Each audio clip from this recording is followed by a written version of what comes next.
number 5, page number 215, 8th class. What is the statement of the theorem? If two sides of a triangle are congruent, the angle opposite to these sides are also congruent.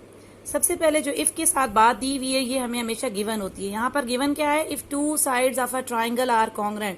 कि आपके पास कोई triangle है और उस triangle की कोई सी दो sides आपस में कॉन्ग्रेंट हैं. ठीक है, कोई सी भी आपने अपनी मर्जी से दो साइड ले लेनी है, जो कि आपको ये गिवन है कि उस ट्राइंगल की दो साइड्स क्या हैं? कॉन्ग्रेंट हैं. कॉमे के बाद वाली बात आपने प्रूफ करनी है. The angle opposite to the sides are also congruent. तो ये जो कॉमे के बाद वाली बात है, क्या कहा गया कि जो इन ऑपोजिट साइड्स में एंगल बनेंगे वो एंगल भी कॉन्ग्रेंट हैं. ये बात आपने प्रूफ करनी है. फिगर में हम एक ट्राइंगल ले लेंगे और उनको साइड्स को नेम दे देंगे ए बी सी. गिवन हमें क्या था कि हमारे पास एक ट्राइंगल ए बी सी है और हमने कह दिया था कि कोई सी दो साइड्स कॉन्ग्रेंट है, तो हमने एक साइड ए बी ले ली और एक साइड कौन सी ले ली? ए सी. आप बेशक ए बी और बी सी भी ले सकते हैं. ठीक है, फिर जो साइड लेंगे उसी के अकॉर्डिंग आपने अपना सारा जो प्रूफ होगा, स्टेटमेंट, रीजन वगैरह, उसकी लिहाज से देंगे. फिलहाल हम यहाँ पे साइड कौन सी ले रहे हैं? कॉन्ग्रेंट ए बी और ए सी. इसलिए एक एक लाइन लगा दी. ये कॉन्ग्रेंट को शो कर है कि ए बी साइड जो है वो ए सी के कॉन्ग्रेंट है. ये बात हमें खुद गिवन में स्टेटमेंट के थ्योरम के स्टेटमेंट में गिवन है, इसलिए हमने यहाँ लिख दिया in triangle A B C, A B is congruent to A C. Proof हमें क्या करना है कि इन साइड्स के ओपोजिट पे, जैसे ए बी के ओपोजिट पे कौन सा एंगल बन रहा है? ये सी वाला. और इस ए सी के ओपोजिट पे कौन सा एंगल बन रहा है? ये बी. कि इन साइड्स के ओपोजिट पे जो एंगल बनेंगे वो एंगल भी आपस में कॉन्ग्रेंट होंगे. कि अगर ये दो साइड्स कॉन्ग्रेंट हैं तो इनके ऑपोजिट एंगल्स भी कॉन्ग्रेंट होंगे. तो इसका मतलब ये एंगल बी है और ये एंगल सी है. तो हमने ये प्रूव करना है कि मेजरमेंट एंगल बी जो है वो कॉन्ग्रेंट है मेजरमेंट एंगल सी के. One thing to tell you कि जब हम एम का साइन डालते हैं तो फिर ये वाला साइन, ये कॉन्ग्रेंसी वाला साइन नहीं होता. ठीक है, जब हम एम लिखते हैं तो फिर जस्ट इक्वल आ जाता है. नेक्स्ट स्टेप क्या है? कंस्ट्रक्शन. कंस्ट्रक्शन में हमने क्या किया? हमने यहाँ से एंगल ए का बाइसेक्टर ड्रा किया. क्या होता है बाइसेक्टर? इस तरह लाइन ड्रा करना कि इस एंगल को इक्वली डिवाइड कर रहा हो. तो हमने एंगल ए का बाइसेक्टर ड्रा किया जिसने बी सी साइड को किस पॉइंट पे आके इंटरसेक्ट किया? डी पॉइंट पे इंटरसेक्ट किया. ये देखिए, आपने लिखना है draw the bisector A D of angle A. Angle A का बाइसेक्टर ए डी ड्रा किया which intersect B C at point D. जिसने बी, इस एंगल ए के बाइसेक्टर ने बी सी लाइन को किस पॉइंट पे बाइसेक्ट किया? डी पॉइंट पे बाइसेक्ट किया. Next step proof statements and reason. आपके पास ये दो ट्राइंगल बन गए, एक ये ट्राइंगल बन गई है और एक ये वाली ट्राइंगल बन गई है. इन ट्राइंगल का हमने नाम कैसे लिया? Triangle A B D. और इस ट्राइंगल का नाम कैसे ले लेंगे? Triangle A C D. क्योंकि हमारे एंगल बी और सी पे बन रहे थे, सो हमने इसीलिए बी और सी के नाम दरमियान में ले लिए. दोनों ट्राइंगल में क्या ले रहे हैं? करेस्पॉन्डेंस ले रहे हैं.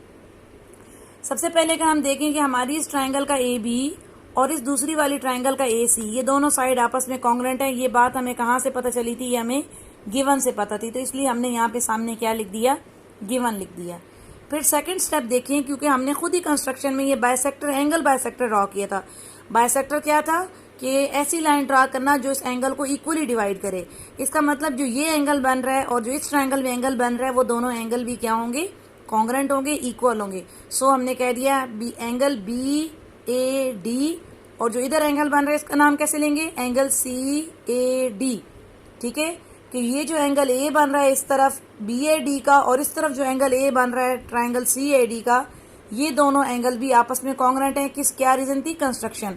क्योंकि हमने ड्रा ही एंगल बाइसेक्टर ड्रा किया था जिसकी वजह से ये दोनों एंगल आपस में क्या हो गए? कॉन्ग्रेंट हो गए. फिर थर्ड पॉइंट क्या लेना है? थर्ड पॉइंट में अगर हम ये देखें ए डी, जो ये ट्राइंगल की थर्ड साइड है, ये ए डी साइड इस ट्राइंगल के लिए भी है, लेफ्ट वाली के लिए भी है और ये राइट वाली साइड की ट्राइंगल के लिए भी है. तो इसका मतलब कि ये जो ए डी साइड है ये दोनों ट्राइंगल्स में कॉमन है. इसलिए इस वाली ट्राइंगल की भी A D is congruent to A D. Reason क्या दे दिया आपने? कॉमन. जब हम दो ट्राइंगल्स में ये लेते हैं, कंपैरिजन करते हैं, तो उनकी कम से कम 3 पॉइंट्स लेते हैं. 1 2 3. 3 पॉइंट्स में अगर ये रीजन आ गई है कि ये इनकी कोई सी 3 चीजें कॉन्ग्रेंट आ रही हैं, तो इट मीन्स हेंस ये दोनों ट्राइंगल भी आपस में क्या हो गई? कॉन्ग्रेंट. देखिए, देयरफॉर ये दोनों ट्राइंगल्स भी जिनमें हम ये करेस्पॉन्डेंस ले रहे थे वो दोनों ट्राइंगल भी आपस में क्या हो गई? कॉन्ग्रेंट हो गई. और ये कौन सा पोस्टुलेट है? देखिए, साइड, फिर एंगल लिया था, फिर साइड ली थी, इसलिए आपने क्या लिखा? Side angle side postulate. Hence अब हमारा ये प्रूव हो गया कि हमारी ये दो ट्राइंगल कॉन्ग्रेंट है. बट हमें ये तो प्रूव नहीं करना था, हमसे तो थ्योरम में ये पूछा गया था कि अगर दो साइड कॉन्ग्रेंट हैं तो उन साइड्स के ऑपोजिट एंगल कॉन्ग्रेंट है। हमने तो ये रिजल्ट प्रूव करना था, एंगल, लेकिन हमने तो यहाँ पे कुछ और प्रूव किया। हमने कहा कि ये दो ट्राइंगल्स कॉन्ग्रेंट हो गई हैं। एक्चुअली इन ट्राइंगल्स को कॉन्ग्रेंट इसीलिए कहा, इन्हीं की मदद से फिर हम अपने एंगल्स को कॉन्ग्रेंट करेंगे। हमें ये पोस्टुलेट पता है कि जब कोई दो ट्राइंगल्स आपस में कॉन्ग्रेंट होती हैं तो उनकी करस्पॉन्डिंग साइड्स हो या उनके करस्पॉन्डिंग एंगल्स हो तो वो भी आपस में क्या हो जाते हैं, कॉन्ग्रेंट हो जाते हैं। चूंकि ये ट्राइंगल BAD और ट्राइंगल CAD ये दो ट्राइंगल आपस में कॉन्ग्रेंट हो गई हैं, इसलिए इस ट्राइंगल का एंगल B और दूसरी वाली ट्राइंगल का एंगल C भी आपस में क्या हो जाएगा, कॉन्ग्रेंट हो जाएगा। जैसे हमने लिखा हैंस, क्योंकि ये दो ट्राइंगल कॉन्ग्रेंट थी, देयरफॉर इन दोनों के एंगल भी आपस में क्या हो गए, कॉन्ग्रेंट हो गए। रीजन में आपने क्या कहा, corresponding angles of congruent triangles are congruent, कि अगर ट्राइंगल्स आपस में कॉन्ग्रेंट हैं तो उनके करस्पॉन्डिंग एंगल्स भी आपस में क्या हो जाएंगे, congruent, hence it is proof.